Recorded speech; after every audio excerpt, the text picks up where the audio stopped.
একে দেখে তো বেশ চেনা চেনা মনে হচ্ছে। হ্যাঁ রে, আমারও এই একই মনে হচ্ছে। কে হতে পারে? হ্যাঁ, মনে পড়েছে। এ তো আমাদের গ্রামের রুদ্র, যে কিনা বছর দুয়েক আগে চাকরির খোঁজে শহরে গিয়েছিল। হ্যাঁ, মনে পড়েছে। এ তো সেই রুদ্র রে। হ্যাঁ, চল তাড়াতাড়ি চল, নিশিকান্ত কাকাকে খবর দিতে হবে। এ বুড়ো বয়সে এত বড় ধকল কি তিনি সামলাতে পারবে? পরিস্থিতির শিকার সামলাতে না পারলেও যে মানতেই হবে, এটা তো অস্বীকার করতে পারবে না। হ্যাঁ, গৌতম একেবারে ঠিকই কথা বলেছে। আর দেখ না, তাকে না বলে তো আর কোনো উপায়ও নেই। গ্রামের একটি মানুষও তো লাশটির আশেপাশে যাচ্ছে না, সকলেই দূর থেকেই চোখ মেলে দেখছে। তাই চল, তাড়াতাড়ি চল।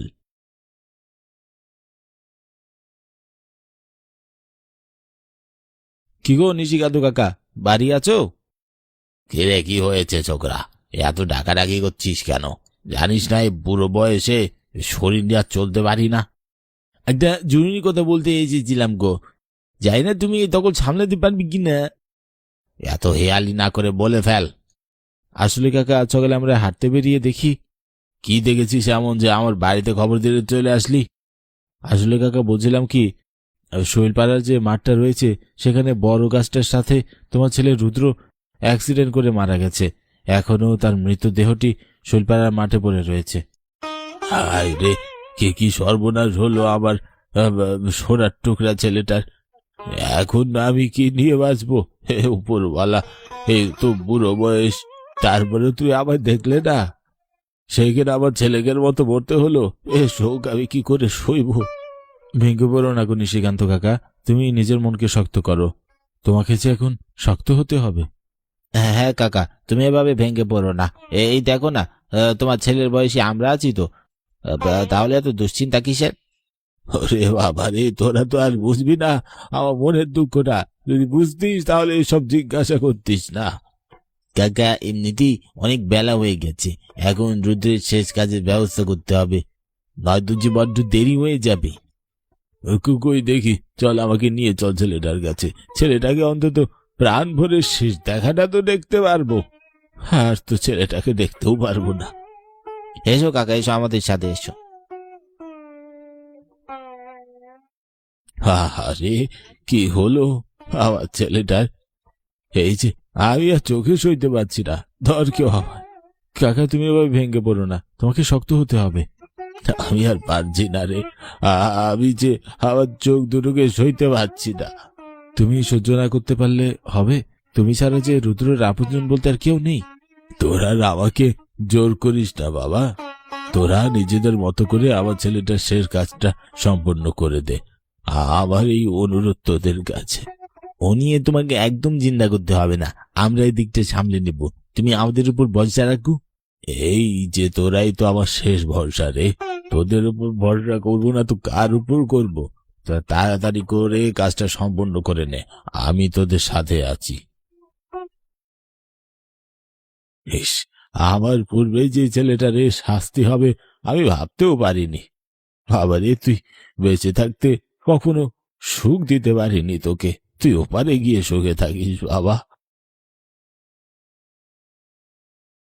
কি ক্ষতি করেছিলাম আমি তোর? কেন তুই আমাকে মেরে ফেললি? কেন? আজ তোকে উত্তর দিতে হবে। জানি না, জানি না, আমি কেন তোকে মেরেছি আমি জানি না, তবে তোকে মেরেছি, বেশ করেছি। না, তুই কাজ করিসনি। এ, তুই অন্যায় করেছিস, আর তোকে এর খেসারত দিতেই হবে একদিন। আমার বৃদ্ধ বাবাটাকেও তুই একা করে দিয়েছিস, তাকে দেখভাল করার জন্যে আমি ছাড়া আর কেউ ছিল না।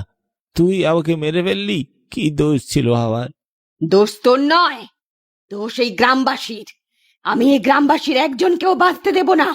তোর মতো এক এক করে সকলকে আমি মেরে ফেলবো, কাউকে ছাড়বো না। পারলে আটকিয়ে দেখা, দেখি তোর কত ক্ষমতা। ভূত আমার পেট, পেট নিয়ে আমার জি, রাম লক্ষণ সাথে আছে, করবি আমার কি? তবে রে, দেখবি আমার কত ক্ষমতা। ছাড়, ছাড়, ছাড়, ছাড় আমাকে, শ্বাস বন্ধ হয়ে আসছে, ছাড় আমাকে। না, ছাড়বো না। দেখতে চেয়েছিলিস না আমার কত ক্ষমতা, এখন দেখ। খুব শখ না গ্রামবাসী সকলকে এক এক করে তুই মেরে ফেলবি? দেখ, আজ আমার হাতেই তুই শেষ হবি। ওরে বাবা রে, এ যে সত্যি সত্যি ভূত। নে, মার আমাকে, মার। খুব তো শক্তি দেখালি, এখন কোথায় গেল সব শক্তি? ওরে বাবা রে, এই যে দেখি সংঘর্ষ চলেছে। নিজের পায়ে বাঁচতে চাইলে পালা, এখান থেকে পালা। কোথায় পালাবি তুই? তোর তো পালানোর আর কোনো জায়গা নেই, হ্যাঁ? ছেড়ে দে, ছেড়ে দে তুই এই লোকটিকে। এই লোকটির কোনো ক্ষতি করবি না তুই, ছেড়ে দে। হ্যাঁ, আমাকে মেরো না, আমি একজন গরিব অসহায় সবজিওয়ালা। দেখ রে, আমাকে ছেড়ে দাও। চুপ কর শয়তান তুই, আর একটাও কথা বলবি না। মানে? তুই যখন একবার আমার খপ্পরে পড়েছিস, তখন তোর আর কোনো ছাড় নেই। আমার বাড়িতে আমার 10 মাসের একটি নাতনি আর মেয়েও আছে। তারা যে আমার রোজগারের উপরেই চলে। তুই দয়া করে আমাকে মেরো না, আমাকে মারলে যে তারা পথে বসবে। তুই এত বড় ক্ষতি আমার উপর করো না, দয়া করে আমাকে ছেড়ে দাও। কোনো লাভ নেই, তোকে যে মরতেই হবে। আমি কাউকে ছাড়বো না, কাউকে না। দয়া করে আমাকে ছেড়ে দাও। ছেড়ে দে এই লোকটিকে, ছেড়ে দে। শেষবারের মতো বলছি, ছেড়ে দে, নয়তো ভালো হবে না। কি করবি তুই আমার? কিচ্ছু করতে পারবি না। দেখ, তোর সামনে আমি এই লোকটিকে মেরে ফেলবো, তুই এটা শুধু দেখবি, কিচ্ছু করতে পারবি না।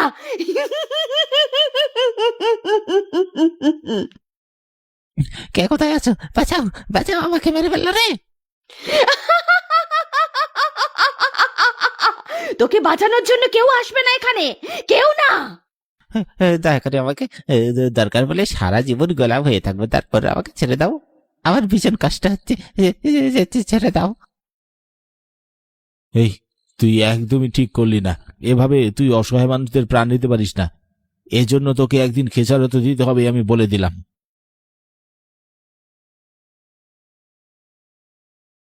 আজ আবারও একটি মরা লাশ, গতদিনের মতো ঠিক একই রকম ভাবে রক্ত জড়িয়ে ছিটিয়ে রয়েছে। তবেই দেখে মনে হচ্ছে যেন খুন হয়েছে। ঠিক বলেছিস রাকেশ, এ কথা আমার মাথাতেই ঘুরপাক খাচ্ছিল। কেমন অস্বাভাবিক লোকটি মরেছে। তবে চিন্তার বিষয় যে লোকটিকে একদমই চেনা যাচ্ছে না, পুরো মুখটি যেন থেতলিয়ে দিয়েছে। হ্যাঁ, এটাই তো সমস্যা। লোকটিকে এখন আমরা চিনব কি করে, আর তার বাড়িতে খবর দিব কি করে? কি হচ্ছে এই গ্রামে? পরপর দুটো লাশ, তাও আবার একই জায়গা থেকে। রহস্যটা কি? জানি না গ্রাম প্রধান মশাই, এটি তো আমাদেরও একই প্রশ্ন। না না, প্রতিনিয়ত আমরা গ্রামের কেউ খুন হচ্ছি, এটা তো মানা যায় না। এর পেছনে রহস্য খুঁজে বের করতে হবে, নয়তো মানুষ দুদিন পরে পরে এভাবে কাকতালীয় ভাবে মারা যাবে। আমার মনে হচ্ছে আমাদের গ্রামের উপর কারো বদনজর পড়েছে। তা তো পড়েছেই, এ তো আরো অস্বীকার করা যায় না। তাই আমাদের সকলকে একটু সতর্ক থাকতে হবে। তবে আমি ভাবছি অন্য কথা, রাতের বেলা এই জায়গায় ঠিক কি হয়? এটি যদি আমরা জানতাম তাহলে কি আর মুখ বন্ধ করে বসে থাকতাম? ওই জন্যই তো বলছি, আমাদের সকলকে রাতের বেলা চুপি চুপি ওই জায়গার উপর নজর রাখতে হবে, নয়তো কিছুতেই এর রহস্য বের করা সম্ভব বলে মনে হচ্ছে না। তুই ঠিকই বলেছিস গৌতম, তবে দেরি করে আর কোনো লাভ নেই, আজ রাতেই লেগে পড়। হ্যাঁ, তাই বরং ভালো। ওরে আমার সোনার টুকরা ছেলে রে, তুই কোথায় গেলি বাবা? তোকে ছাড়া যে আমার ভালো লাগছে না, সারাদিন দম বন্ধ লাগে।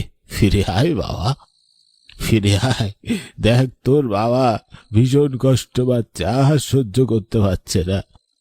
বাবা কে? এই যে বাবা, আমি তোমার ছেলে গো। বাবা তুই এসেছিস, কিন্তু তোর এই হাল হলো কি করে?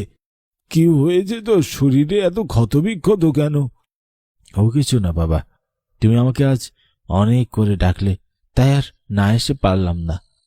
বাবা রে, তোকে যে বড্ড দেখতে ইচ্ছা করে, তুই কেন আমাকে একা ফেলে রেখে গেলি? তুই তো জানিস তুই ছাড়া পৃথিবীতে আর কেউ নেই। আমি যে পরিস্থিতির শিকার, চাইলেও যে আর আমি কিছু করতে পারি না। আজ আসি বাবা, আমার সময় শেষ হয়ে গেছে। মানে কই যাবি বাবা? যেখানে আমি থাকি, যেখানে আমাকে থাকতে হয়। না, তুই যাস না বাবা, তুই এখানেই থাক। এই যে সম্ভব নয় বাবা, এরকমটা আর যে কোনোদিন সম্ভব হবে না। কোথায় গেলি রে রুদ্র, কোথায় গেলি? ফিরে আয় বাবা, ফিরে আয়। তোদের কি মনে হচ্ছে ওই মাঠটিতে গেলে আজ কিছু ক্লু পাবো? আমার তো মনে হচ্ছে আমরা 100 ভাগ 100 ভাগ সকল রহস্য ওই মাঠেই লুকিয়ে আছে। ঠিকই বলেছিস, চল, বেশ রাত হয়েছে, এটি মোক্ষম সুযোগ রহস্য খুঁজে বের করার। আজ শুধুমাত্র তোদের জন্য আমার বাবা এদিনের পর এভাবে কষ্ট পাচ্ছে, অসুখে সে কাতরাচ্ছে, তাকে দেখাশোনার জন্য একটু মানুষ নেই। বেশ হয়েছে। কি বললি? তোর এত বড় সাহস? ওই দেখ গৌতম, কি হচ্ছে ওইখানে? কথা বলিস না, চুপচাপ শোন ওরা কি বলছে, শব্দ করিস না। আমার এখন আর বিন্দু পরিমাণ কোনো মায়া দয়া নেই মানুষের প্রতি। এখন শুধু প্রতিশোধের আগুন আমার শরীরে জ্বলছে দাউ দাউ করে। প্রতিনিয়ত এই প্রতিশোধের আগুন আমাকে কুড়ে কুড়ে খাচ্ছে। কিসের প্রতিশোধ? কে কে কথা বললো? কে? কি করলি রে রবিন, সর্বনাশ করলি যে। মুখ ফুচকে বেরিয়ে গেছে রে, আমি ইচ্ছে করে বলিনি। সামনে আয়, সামনে আয় বলছি। কে কথা বলেছিস? সামনে আয়।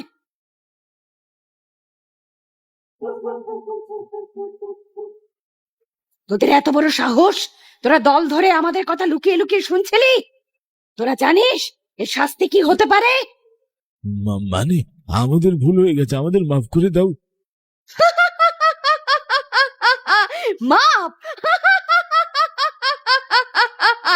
আমার খপ্পরে যে একবার পড়ে সে আর কিছুতেই মাপ পায় না। তোরাও পাবি না। তোমরা বাঁচতে চাইলে পালাও এখান থেকে, নয়তো কিছুতেই তোমাদের বাঁচতে দিবে না। সময় থাকতে বলছি, এখনই পালিয়ে যাও। পালা এখান থেকে, পালা, আর এক মুহূর্ত সময় নষ্ট করা যাবে না।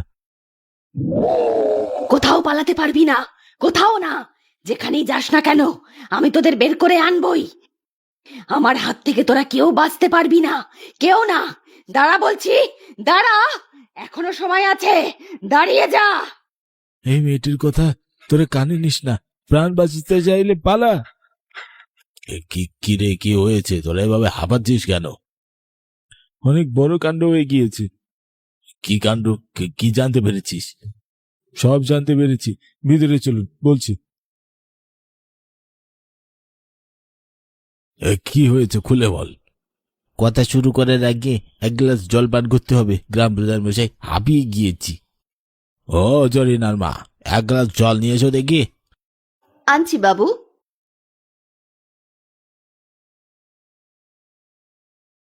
এই নাও বাবু, কে জল খাবে?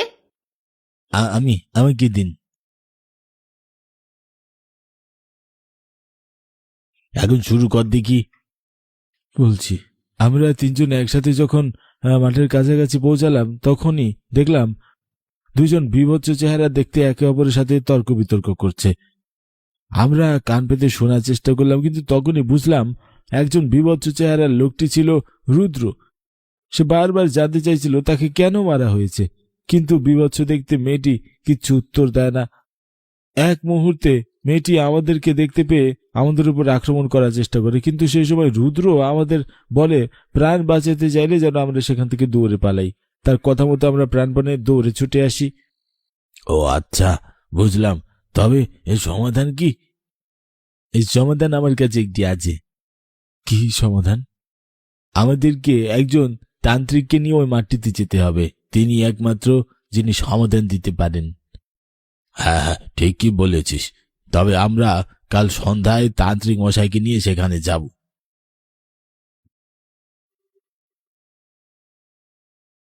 কোথায় কোথায় তুই? সামনে আয়, সামনে আয় বলছি। কে কে ডাকছে আমায়?